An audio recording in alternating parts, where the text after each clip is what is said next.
नाज़रीन, Donald Trump को एक बहुत बड़ा झटका लगा और उसके बाद उन्हें एक धचका लग गया है और एक खतरा उन्हें पैदा हो गया है। वो मैं आपको बताऊंगा इस वीलॉग में। बलूचिस्तान में एक बड़ी खौफनाक कार्रवाई हुई, यानी मैं हैरान रह गया जब ये सारी इतला मिली और ये हुकूमत के लिए बहुत बड़ा चैलेंज है। वो आपके सामने रखूंगा। और वादिया तीरा में ज़बरदस्ती सूबाई हुकूमत की इजाज़त के बगैर, इस वक्त उनकी इजाज़त और उनकी मर्ज़ी के बगैर एक ऑपरेशन किया जा रहा है और सूबाई हुकूमत इजाज़त नहीं दे रही, ना ही वो इस पर राज़ी है। सिर्फ ज़ुबानी इसके ऊपर सूबाई हुकूमत मज़म्मत कर रही है। वादिया तीरा से बहुत बड़ी तादाद में रोज़ाना की बुनियाद पर हज़ारों लोग निकल रहे हैं। वो वहाँ से नकल मकानी कर रहे हैं। सड़कों के ऊपर लंबी कतारें लगी हैं और रजिस्ट्रेशन का अमल नहायत सुस्त है। ये जो लोग वादिया तीरा को छोड़कर जा रहे हैं, ये अपनी जायदाद, अपनी ज़मीनें, अपने वसाइल और अपनी कीमती चीज़ें छोड़कर जा रहे हैं। जब ये वापस आएंगे तो नॉर्मली जब भी लोग ऑपरेशन के बाद वापस आए तो उन्हें वहाँ कुछ भी नहीं मिला। लोगों से जो वादे किए गए हर ऑपरेशन से पहले और ऑपरेशन के बाद, वो आज तक पूरे नहीं किए गए। हत्ता के जो वादे सवात में किए गए लोगों से, वो वादे भी पूरे नहीं हुए। मैं सवात में काफ़ी अरसा रहा, वहाँ लोगों से मिला। ऑपरेशन के दौरान उन्हें जिन चीज़ों का सामना करना पड़ा, वो कानों को हाथ लगाते हैं और वो कहते हैं दोबारा हम कभी यहाँ पे मिलिट्री ऑपरेशन नहीं होने देंगे। बहरहाल वादिया तीरा में ऑपरेशन हो रहा है, ज़ुबानी मजम्मत हो रही है, लेकिन इसके खिलाफ सूबाई हुकूमत ने किसी किस्म के एहतजाज का ऐलान नहीं किया। लोग एक मरतबा फिर दरबदर हैं। सूबाई हुकूमत कहती है हम इलेक्शन नहीं करने देंगे और बहुत बर्बादी आपको पता आती है ऑपरेशन के बाद। अब ये सारा मलबा जो है वो सूबाई हुकूमत पे गिरेगा। अब करना तो ये चाहिए कि सूबाई हुकूमत जाए, जाके लोगों के हालात दिखाए, जाकर इनके वज़रा वहाँ पे बैठ जाए और बताएं लोग किन हालात में निकल कर आए और इनके इलाकों के हालात किसने ख़राब किए हैं। वो हक़ाइक़ सामने रखे जाएँ, इनसे पूछें और वफाक से इनका हक़ मांगें, ताकि वफाक वो पैसा दे जो इन लोगों का हक़ है। सिर्फ इनके इलाकों में जाके खून रेजी करने को ऑपरेशन नहीं कहते, बल्कि आपने लोगों को वापस सेटल करना होता है। आप लोगों को निकाल दे तो पाकिस्तान में बाकी बचता क्या है? मादनियात यहाँ पर बेच दें, इसके बाद फिर आप क्या बेचेंगे? तो किसी भी मुल्क के जो लोग हैं वो उसका असासा होते हैं।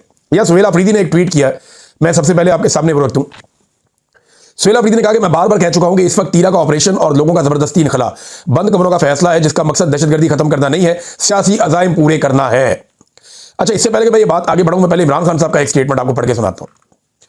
इमरान खान साहब ने कहा था अडियाला जेल के अंदर बैठ के कि आसिम मुनीर के ये सब करने के पीछे मकासद ये है ऑपरेशन के हवाले से। नंबर 1, खैबर पख्तूनख्वा में तहरीक इंसाफ की हुकूमत को गैर मकबूल करना ऑपरेशन के जरिए से। नंबर 2, मगरब में एंटी तालिबान लॉबीज को खुश करना और यह जाहिर करना कि आसिम मुनीर दहशतगर्दी के खिलाफ जंग लड़ रहा है। यानी ये अपने आप को हीरो बनाने के चक्कर में इमरान खान साहब ने कहा कि ये इतना बड़ा खून रेजी का मामला खड़ा कर दिया गया। अच्छा, अब इसमें वो ये कह रहे हैं कि इसके पीछे सियासी अज़ाइम है। उनके वज़ीर आला भी यही कह रहे हैं, तीरा मेरा घर है, वो लोग मेरे हैं, मैं उनसे हूं और वो मुझसे है। वहां पर आज जो कुछ करवाया जा रहा है वो सिर्फ मुझे मेरे मौके पर डट जाने की वजह से मेरे लोगों को मुझसे मुनहरिफ करने की नाकाम कोशिश की जा रही है। हमारी हुकूमत अपने लोगों के तमाम मसाइल हल करने में इंशाअल्लाह कोई कोताही नहीं करेगी। ये मैंने अपनी कौम से वादा किया है और मैं इंशाअल्लाह साबित भी करूंगा। हम पर जबरदस्ती मुसल्लत की गई दहशतगर्दी बंद कमरों के फैसलों में बदमाशी से जारी करदा मिलिट्री ऑपरेशन के तहत लोगों का मजबूरन इनखला, इन तमाम मजालिम के साथ साथ इंतजामिया के कामों में सिक्योरिटी फोर्सेज की जानिब से जबरदस्ती मुदाखलत की जा रही है। तमाम प्रोसेस को आहिस्ता किया जा रहा है। लोगों की रजिस्ट्रेशन नादरा कर रहा है, जो कि वफाकी इदारा है। वहां से रजिस्ट्रेशन में जानबूझकर लोगों को तंग किया जा रहा है। सिक्योरिटी फोर्सेज के एहलकार चेकिंग और आंख का स्कैनर लगाकर लोगों को वेरीफाई करने में वक्त ज़ाया करके लोगों को परेशान कर रहे हैं। घंटों का काम दिनों में तब्दील किया जा रहा है ताकि लोग तंग हो। मुझे बदनाम करने की कोशिश करने वाले अपने अच्छे लोगों को मुतासिरा लोगों में घुसाकर उनको उकसा रहे हैं। यानी वो गुड़ तालिबान बैठ तालिबान वाली बात वो यहां पे कर रहे हैं। तीरा के लोकल एमपीए अब्दुल गनी अफरीदी और मेरे बड़े भाई जब वहां पहुंचे तो अपने टाउट से उनकी बेइज्जती करवाने की नाकाम कोशिश की गई। वापसी में उनके लिए सड़क बंद करके रास्ता तब्दील करवाने पर उनकी जान को खतरे में डाला गया। अच्छे लोगों के रास्ते में गाड़ियां खड़ी करके जानबूझकर सड़क पर रश बनाया जा रहा है ताकि अवाम गुस्सा करे और मुंतखब नुमाइंदों को बुरा भला कहे। ये कह रहे हैं कि वो जानबूझकर मिलिट्री तीरा में ऐसे हालात पैदा कर रही है और उन मुजाहिरीन के साथ इस किस्म का रवैया रखा जा रहा है कि वो इंतजामिया से नाराज हो जाए। अब ये बेचारे भोले भाले लोग हैं, इनको उकसाया जाएगा कि देखें जी ये तो आपके साथ सूबाई हुकूमत कर रही है। और जब सूबाई हुकूमत के नुमाइंदे जाते हैं तो उनके खिलाफ वहां पर प्रोपेगेंडा करवाया जाता है। दहशतगर्दी की जंग बंद कमरों के फैसलों से नहीं जीती जा सकती। नीयत ठीक होनी चाहिए और एतमाद को बहाल रखना चाहिए। तमाम स्टेक होल्डर्स को एतमाद में लिए बगैर मुस्तकिल और पायदार अमन नामुमकिन है। बंद कमरों के फैसले जबरदस्ती मुसल्लत करने के पीछे हमेशा अज़ाइम कुछ और होते हैं। खैबर पख्तूनख्वा असम्बली के कौमी जरगे में खैबर पख्तूनख्वा की हर सियासी और मजहबी जमात समेत तमाम स्टेक होल्डर ने देर पा अमन कायम करने के लिए जो तजावीज़ पेश की उन पर अमल करवा कर ही मसाइल का हल निकाला जा सकता है। ये एक तस्वीर उन्होंने साथ पोस्ट की, उन्होंने तस्वीर देख लें आप। इमरान खान को खत्म करना सबका अधूरा ख्वाब रह जाएगा। अब ये इश्क कई नस्लों तक पहुंच चुका है जो कभी इंशाल्लाह मिट नहीं पाएगा। ये एक तस्वीर है इमरान खान साहब की, एक बच्चा लेकर खड़ा है, तबाही का सामान वो 7 गाड़ियों पर लाद कर लेकर जा रहे हैं। इमरान खान साहब की फोटो लेकर एक बच्चा खड़ा है अपने एक ट्रक के ऊपर, और ट्रक के ऊपर जो सामान है वो गरीब गुरबा का सामान है, बेचारे बहुत गरीब लोग हैं, कमजोर लोग हैं, तो ये वो जा रहे हैं। तो ये इसमें एक ANP का स्टेटमेंट भी है, वो भी मैं आपके साथ रख देता हूं, वो बड़ा जरूरी है। लेकिन सुहेल अफरीदी के इस स्टेटमेंट पे पाकिस्तान तहरीक इंसाफ के अमान अफरीदी ने एक सवाल उठाया। सवाल बड़ा जायज है उनका। उन्होंने कहा जी बड़े अदब आदाब से मैं हलफ दे के आपको कहता हूं कि मेरा कोई सियासी फायदा नुकसान नहीं है, लेकिन बहुत दुखी हूं और तीरा का जो इस वक्त इनखला हो रहा है जबरदस्ती, वो नहीं देखा जा रहा। मैं चंद सवाल करना चाहता हूं और पहले ही मादरत कर लेता हूं। वो कहते जी आज 1 हफ्ते से जायद हो गया कि तीरा ऑपरेशन शुरू हो गया और आज आपने एक ट्वीट करके कह दिया कि मेरा भाई और MPA लगे हुए हैं। क्या यह कोताही नहीं है कि एक तरफ आप कहते हो कि मेरी कौम मुझसे है और मैं अपनी कौम से हूं? आप कराची तो जा सकते हो, लाहौर जा सकते हो, अडियाला जा सकते हो, जो कि अच्छी बात है, लेकिन यहां 4 लाख इंसान इनखला कर रहे हैं। इनके पास जाने का, दाद रसी करने का टाइम आपके पास नहीं है। देखिए, एक नौजवान के लिए बड़ा अच्छा काम किया, मैंने पिछले वीलॉग में अप्रिशिएट भी किया। सुहेल अफरीदी साहब कराची चले गए फ्लाइट लेकर, एक नौजवान की शहादत हुई रैली के दौरान, तो वो कराची चले गए, बड़ी अच्छी बात है। लेकिन यहां वादिया तीरा में लाखों इंसानों को जबरदस्ती निकाला जा रहा है, ऑपरेशन के नाम पे कत्ल गारतगिरी हो रही है, और ये ऑपरेशन को मानते भी नहीं सूबाई हुकूमत, और उनके पास जा भी नहीं रहे। ये वैसे बड़ा वैलिड क्वेश्चन है और बिल्कुल ठीक सवाल है। जब जमहूरियत है तो सवाल तो उठने चाहिए। सुहेल अफरीदी को पहली फुर्सत में जाकर अपने लोगों के साथ खड़े होना चाहिए। उन्होंने कहा आप कहते हो कि ये बंद कमरों के फैसले हैं, मुझे मेरे मौके पर खड़ा होने की सजा दी जा रही है, तो आप बता दीजिए कि आपने इसको रोकने के लिए क्या किरदार अदा किया? आपकी असेंबली है, वहां पे आपने इस पर क्या काम किया? कौन सी कानून साजी की जा रही है? क्या तरमीम करवाई जा रही है? दहशतगर्दी के खिलाफ जो बिल पास करना था, जिसमें तरमीम करनी थी, उसका क्या बना? और ना ही कोई आपने आइंदा का लायमल बताया है कि इस ऑपरेशन के खिलाफ कौम ने हमने करना क्या है। हम मानते हैं वो बदमाश हैं, जालिम है, आप चाहकर भी उन्हें नहीं रोक सकते, लेकिन हमारा सवाल यह है कि आपने आज तक इन बदमाशों को रोकने के लिए क्या इकदाम किए हैं? अगर आपका यह ख्याल है कि एक ट्वीट से जान खुलासी हो जाएगी, तो यह आपकी खाम ख्याली होगी। कौम आपके साथ डट कर इनके खिलाफ खड़ी है और हर एक कानूनी और आईनी रास्ता इख्तियार करके इनको रोका जाए। ये सुहेल अफरीदी साहब को उनकी अपनी पार्टी के अंदर से सवाल हुआ और दुरुस्त सवाल है। सुहेल अफरीदी साहब को प्रैक्टिकली लाया। अगर वो कहते हैं कि एक ऑपरेशन कौम को तबाह कर देगा, लोगों को बर्बाद कर देगा और उससे अमन भी नहीं आएगा, और अमन का एक रोड मैप उनके पास है, वो ये कहते हैं कि ये रोड मैप है, इसके ऊपर चलोगे तो अमन आएगा, तो फिर सुहेल अफरीदी साहब को ऐसे ट्वीट करके तो जान नहीं छूटेगी। फिर उन्हें अपनी असेंबली में भी जाना पड़ेगा, सड़क पे भी आना पड़ेगा, मुतासरीन के बीच में भी जाना पड़ेगा, उनसे बातचीत भी करनी पड़ेगी, खैमों में जाके भी वक्त गुजारना पड़ेगा। तो ये खतरा तो उन्हें लेना पड़ेगा, उनके वज़रा को भी लेना पड़ेगा। तो सुहेल अफरीदी साहब के हवाले से जो सवालात उठाए गए हैं वो गलत नहीं है, उन्हें इन सवालात का जवाब देना चाहिए। नाज़रीन, एक जो स्टेटमेंट है वो मियां इफ्तिखार साहब जो हैं ANP के सीनियर तरीन रहनुमा, उनका भी एक आया। उन्होंने कहा अफगानिस्तान के साथ तमाम रास्ते बंद कर दें। भाई क्यों बंद कर दें, ये भी पूछा उन्होंने। क्योंकि वहां से दहशतगर्दी होती है, ठीक है बंद कर दें। अच्छा, तो ये 2 साल से दहशतगर्दी हो रही है, तो ये जो 45 साल से दहशतगर्दी हो रही है, ये कौन कर रहे हैं? सवाल तो बड़ा वैलिड है जनाब। यहां तो दहशतगर्दी 45 साल से हो रही है, अभी तो आपको बहाना मिल गया कि रास्ते बंद कर दो। इससे पहले रास्ते उन्होंने उस तरफ से बंद किए हुए थे, तब भी दहशतगर्दी हो रही थी। तो जो 45 साल से पाकिस्तान में दहशतगर्दी हो रही है, जब से आपका गठजोड़ होता था तालिबान के साथ, वो कैसे हो रही थी? और मैं अभी एक वाकया आपके सामने रखता हूं, ये BBC पे रिपोर्ट भी हो गया, बड़ा अनफॉर्चुनेट वाकया है, और ये खारान का इलाका है बलूचिस्तान में। खारान में मुसल्लह अफराद ने हमला कर दिया, थाने से कैदियों को भी छुड़वा के ले गए। जो इतला है वो ये है कि बहुत बड़ी तादाद में लोग आए खारान में, उन्होंने अटैक किया। दर्जनों मुसल्लह अफराद ने शहर में दाखिल होकर पुलिस स्टेशन, जुडिशल लॉकअप, बैंकों पर हमला किया, और मकामी अफराद ने मीडिया के नुमाइंदों को बताया कि मुसल्लह अफराद ने थाने, वायरलेस सिस्टम और पुलिस गाड़ियों को जला दिया, कैदियों को छुड़वा कर ले गए, जबकि पुलिस एहलकारों का असला छीन कर बैंकों को भी लूट लिया। जनाब, ये हालात हैं इस वक्त बलूचिस्तान में, जहां भी इनकी अपनी हुकूमत है, जहां इन्हें ऑपरेशन करने से रोकता भी कोई नहीं है। वहां के हालात हैं, और ऐसा लगता है कि जो बातें महमूद खान अचकज़ई या फजलुर रहमान साहब या कुछ दीगर जो बलूचिस्तान के रहनुमा है, वो जो बातें बार बार करते हैं कि बलूचिस्तान नो गो एरिया अमली तौर पर बन चुका है। अभी मैं एक साहब थे, वो कुछ अर्सा कोयटा में रहकर आए, वो बता रहे थे, एक जगह पे मैं उनका इंटरव्यू सुन रहा था, क्लिप मेरी नजर से गुजरा, वो ये बता रहे थे कि भी कोयटा के अंदर रहना तो ऐसे है जैसे आप एक जेल में आ गए, अजीबोगरीब जगह, जगह जगह नाके हैं, अंदर वाला बाहर नहीं जा सकता, बाहर वाला अंदर नहीं आ सकता, कोई कारोबार नहीं है, हर तरफ खौफ है, एक अजीबोगरीब फिजा बनी हुई है पूरे के पूरे कोयटा में। तो ये कोयटा है सूबाई दारुल हुकूमत, जहां आपकी अपनी हुकूमत है, पूरा का पूरा बलूचिस्तान नो गो एरिया बना हुआ है। अब जनाब बताते हैं, मरकजी शहर में जुमेरात के रोज मुसल्लह अफराद की बड़ी तादाद दाखिल हुई। शहर के मुख्तलिफ हिस्सों में हमले किए। मकामी हुकाम के मुताबिक हमलावरों ने सिटी पुलिस थाने को निशाना बनाया और सरकारी और निजी बैंकों को भी नुकसान पहुंचाया।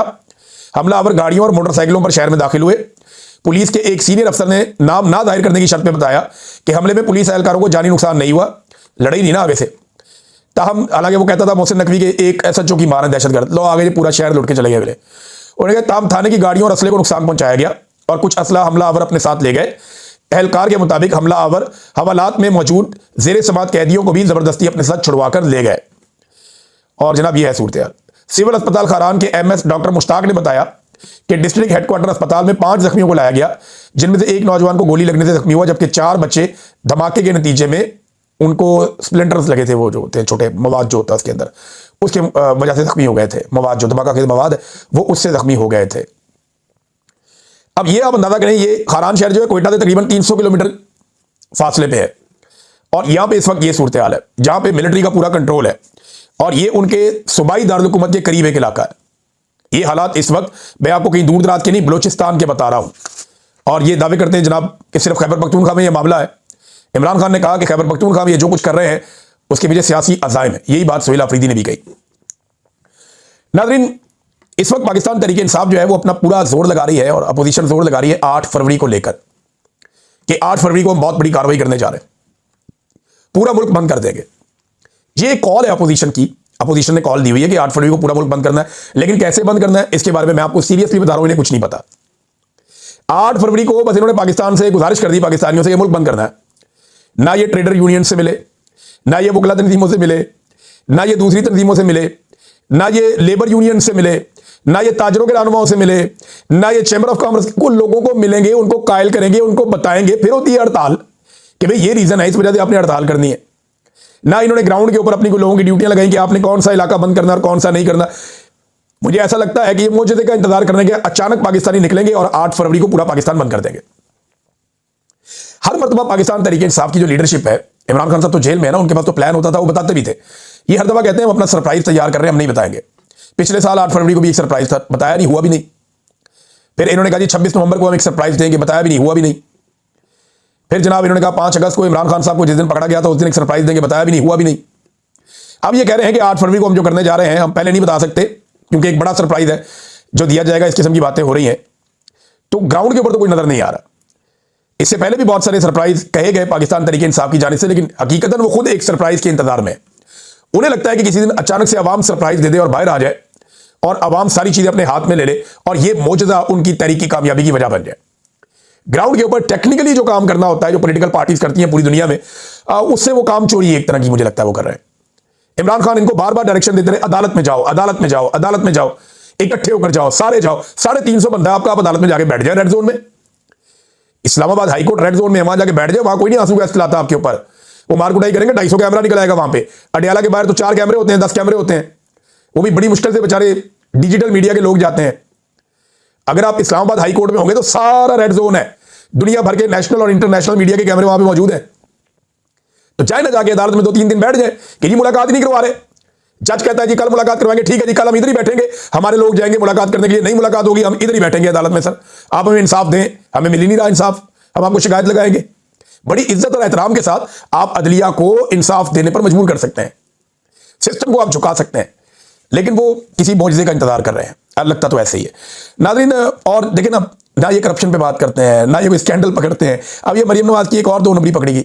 इससे पहले इन्होंने इतनी प्राइवेटाइजेशन की, पकड़ के सारे स्कूल, बच्चों के स्कूल हों या जो हेल्थ यूनिट्स हैं वो सारे के सारे पकड़ के वो प्राइवेटाइज करना शुरू कर दिए। जो देही इलाकों के अंदर DHQs वगैरह थे वो सारे इन्होंने प्राइवेटाइज करना शुरू कर दिए। तो पहले तो इन्होंने सेहत की चंगी तबाही फेरी, उसके बाद ये एक और प्रोजेक्ट देखें। मरियम नवाज ने पंजाब सरकार के खजाने से 3.5 अरब रुपए लेकर पंजाब के देही इलाकों में क्लिनिक ऑन व्हील्स के नाम से एक प्रोजेक्ट शुरू किया। अभी मरियम की हुकूमत को 2 साल नहीं हुए, ये बात याद रखिएगा, अभी 2 साल उसकी हुकूमत को नहीं हुए और 3.5 अरब रुपए से एक प्रोजेक्ट लेकर आई और 1.5 साल, 1 साल पहले भी नहीं आया ये प्रोजेक्ट और इनसे 1 साल भी नहीं चला।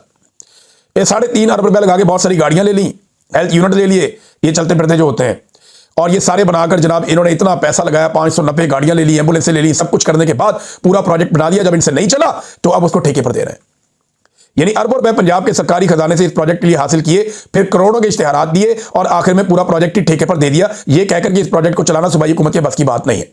ये जनाब इनकी औकात है और ये है करप्शन के वो छोटे बड़े कारनामे जो ये लगातार करते चले जा रहे हैं।